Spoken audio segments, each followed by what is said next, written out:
Olá, eu sou o pastor José Carlos e trago para você mais uma reflexão que com certeza vai abençoar a sua vida.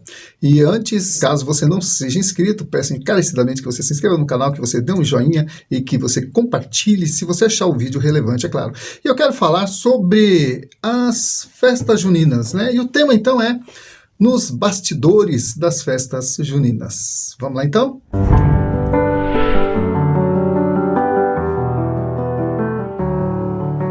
Bom, existe no decorrer do ano diversas datas que são muito bem-vindas, como os feriados, por exemplo, né? Geralmente um feriado sempre é bem-vindo, e para muitos é sinônimo de folga no trabalho, de viagem, descanso, lazer, enfim, diversões.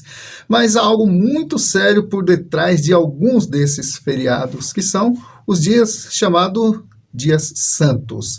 Feriados consagrados, geralmente alguma entidade venerada por multidões. Esses feriados, de alguma forma, são destinados a devotar louvor ou veneração a pessoas já falecidas ou a divindades religiosas declaradas santas. E sobre isso Jeremias tem um tratado muito interessante lá para o povo de Israel, mas que tem muito a nos ensinar também.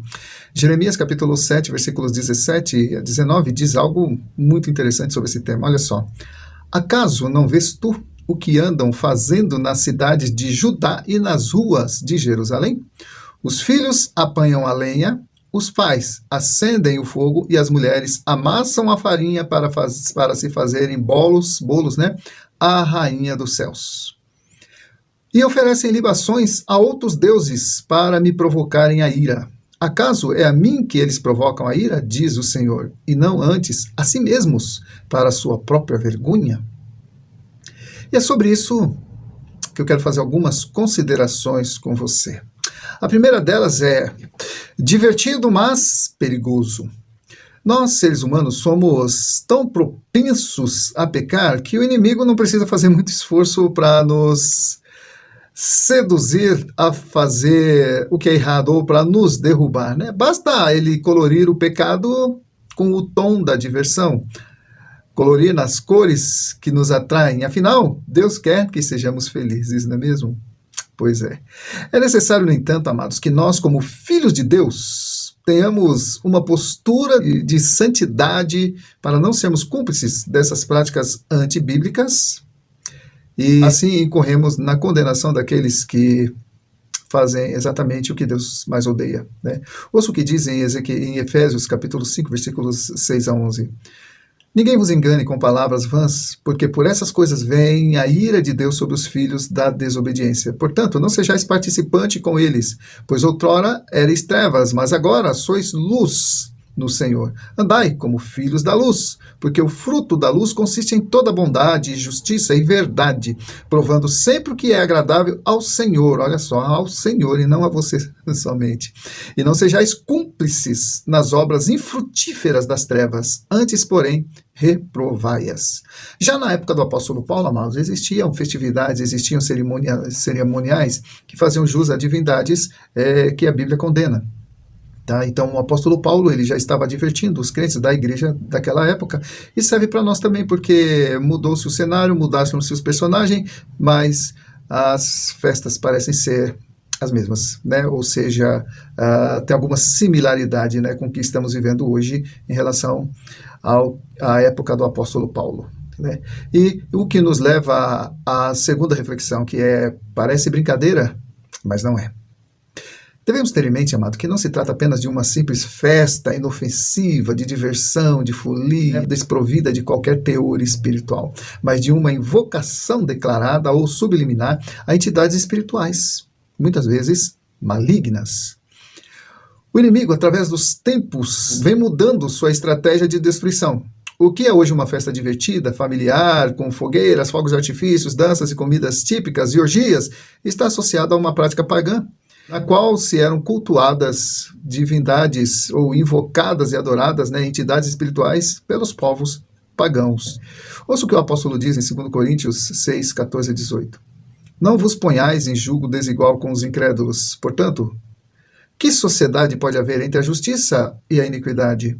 Ou que comunhão da luz com as trevas? Ou que harmonia entre Cristo e o maligno? Ou que união do crente com o incrédulo? Que ligação há entre o santuário de Deus e os ídolos? Porque nós somos um santuário, o santuário do Deus vivente, como ele próprio tem dito: habitarei no meio deles, e lhes serei Deus, e eles serão o meu povo. Por isso, retirai-vos do meio deles, separai-vos, diz o Senhor, não toqueis em coisas impuras, e eu vos receberei. Serei vosso pai, e vós sereis para mim filhos e filhas, diz o Senhor, o Todo-Poderoso. Coisa interessante, né? Muitas vezes, amados, nesse afã de querer aproveitar o melhor da vida, de querer ser feliz, né, se divertir, a gente acaba relativizando aquilo que Deus já determinou como regra. Se nós queremos servir a Deus, então é Ele que devemos servir, e temos que nos orientar pelas Escrituras, que são a palavra dele, né, as diretrizes de Deus para as nossas vidas, e não os nossos achismos, e não uma reinterpretação, uma releitura das Escrituras para inserir, amoldar as Escrituras à nossa cultura, como deveria ser o contrário, né? Devemos amoldar a nossa cultura às Escrituras. Mas nós precisamos tomar muito cuidado com isso, né? Jesus disse que nós somos a luz do mundo e que a nossa luz deve resplandecer sobre as trevas, para que os homens vejam as nossas boas obras e glorifiquem ao nosso Pai que está nos céus, ou no céu, né? Mateus 5,16 fala sobre isso. E o que nos leva ao próximo ponto: ser crente é ser diferente. Nas primeiras gerações da igreja, os cristãos eram a referência para o mundo. Referência de comportamento, referência no pensamento, referência nas atitudes, referência de fé, referência de santidade, enfim, referência em todas as coisas. E precisamos, então, resgatar o status de modelo para o mundo e não ser envolvido com o mundo no sentido de que o mundo se torne modelo para nós, né? Parece que a gente está correndo um grande risco nesse sentido, né? De falar como o mundo fala, fazer como o mundo faz, se vestir como o mundo se veste e pensar como o mundo pensa. E temos que nos lembrar que, afinal, não pertencemos mais a esse mundo. Nós temos que ter o caráter de Cristo, nós temos um modelo a seguir, que é Jesus, e para isso que foram escritos os evangelhos, para isso que a Bíblia foi escrita, para que nós tenhamos uma diretriz, um norte, de que nos diferencie do comportamento, do modo de ser, do modo de vida mundano. Então precisamos resgatar realmente valores que nesta geração têm sido relativizados, tá? Bom, há situações, no entanto, que precisamos de muito tato, amor e compreensão para lidar. Né? Isso agora se tratando das festas juninas, né, que se popularizou, que se tornou cultura, e quando uma festa, um evento se torna-se uma cultura celebrada, então, para a gente que é cristão, se torna difícil, né, porque a cultura faz parte de um todo. Né? E como lidar com isso? Bom, muitas vezes, né, por conta da cultura, em épocas como essas festividades juninas, né, os familiares fazem reuniões, almoços, celebrações, e nessas ocasiões, então, nos convidam, claro, né, claro.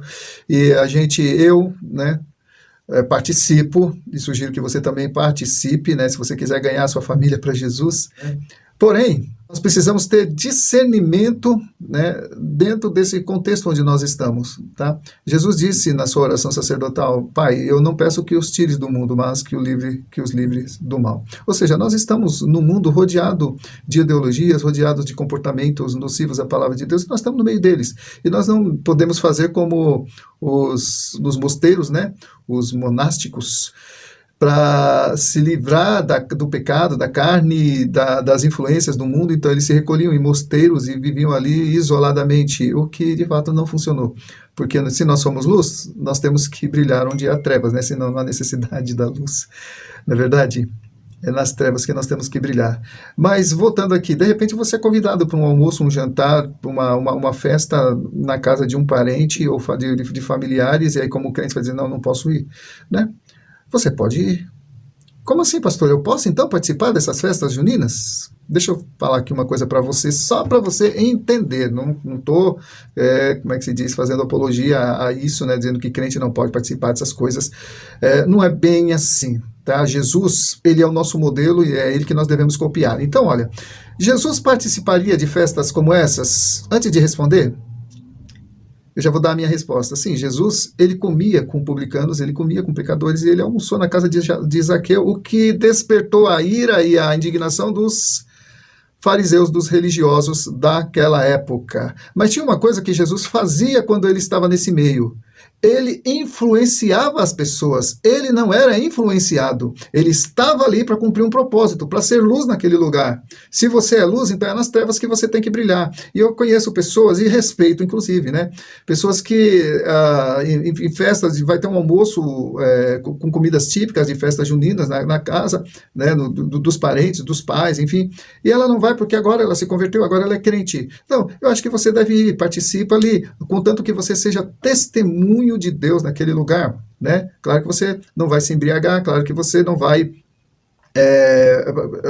ferir os seus princípios bíblicos naquele lugar, mas você também pode estar ali sendo luz naquele lugar. Talvez você discorde, talvez não, mas o mais importante, amados, é que, olha, eu vejo assim, se Jesus estivesse aqui, ele iria a esses lugares para falar do amor de Deus às pessoas. Né? Jesus comia com publicanos, Jesus comia com pecadores, mas a Bíblia diz que ele não cometeu pecado nenhum. E o público favorito de Jesus, adivinha só, eram justamente os pecadores. Jesus gostava de andar com os pecadores, Jesus gostava de andar com as pessoas que eram discriminadas pelos religiosos. Né? E hoje a gente faz essa acepção, né? Não, ali é um antro de perdição, não vou lá não. Não, acho que é ali que a gente deve ir para ganhá-los para Jesus, né? Não para fazer o que eles fazem, tá? Mas para ganhá-los para Jesus. Enfim, como eu falei, né, situações que são um pouco delicadas, né, difíceis de lidar, né, posso ou não participar, tá? De repente, né, uma festividade em família, você pode até ir, mas eles bebem, você não vai beber, eles fazem alguma coisa que é ilícita, você não vai fazer, e aí você vai então dar o seu testemunho, e as pessoas vão até achar interessante você estar lá, falar, puxa, fulano é crente e aceitou o convite, né, olha que legal e tal, mas eles vão ver que você tem um procedimento diferente, que você não faz as coisas que eles fazem, embora você esteja no mesmo ambiente, né? Jesus fazia isso, com certeza. Tá? Bom, olha só, a Bíblia diz que Jesus ele não se corrompia, ele comia com publicanos, pecadores, mas não se corrompia com eles, pelo contrário, ele os ensinava com mansidão e com amor. Olha o que diz em Marcos capítulo 2, versículos 16 e 17, para corroborar com o que eu acabei de falar, né? Os escribas dos fariseus, vendo-o comer em companhia dos pecadores e publicanos, perguntavam aos discípulos dele, por que come e bebe ele com os publicanos e pecadores? Tendo Jesus ouvido isso, respondeu-lhes, os sãos não precisam de médico, e sim os doentes. Eu não vim chamar os justos, e sim os pecadores. Olha só, né? Jesus sabia muito bem o propósito da sua presença em determinados lugares. Então, amados, encerrando, cabe, no entanto, a nós, como Igreja do Senhor Jesus, levantar o verdadeiro altar ao verdadeiro Deus, clamando o seu perdão e misericórdia para atrairmos sobre a nossa cidade e sobre a nossa família a presença e a bênção dele. Amém? Enquanto as pessoas estão festejando, pulando fogueira e tal, nós estamos orando, né? Levantando um altar de adoração ao nosso Deus, mas nas oportunidades que estivermos de estar com essas pessoas para falar do amor de Deus para elas, vamos aproveitar, né? Vamos fazer isso, em nome de Jesus. Amém? Que Deus te abençoe, te dê o discernimento certo, o discernimento apropriado para fazer diferença nesta geração, porque nós estamos neste mundo, estamos sujeitos às leis desse mundo, às influências do mundo, para sermos luz nele.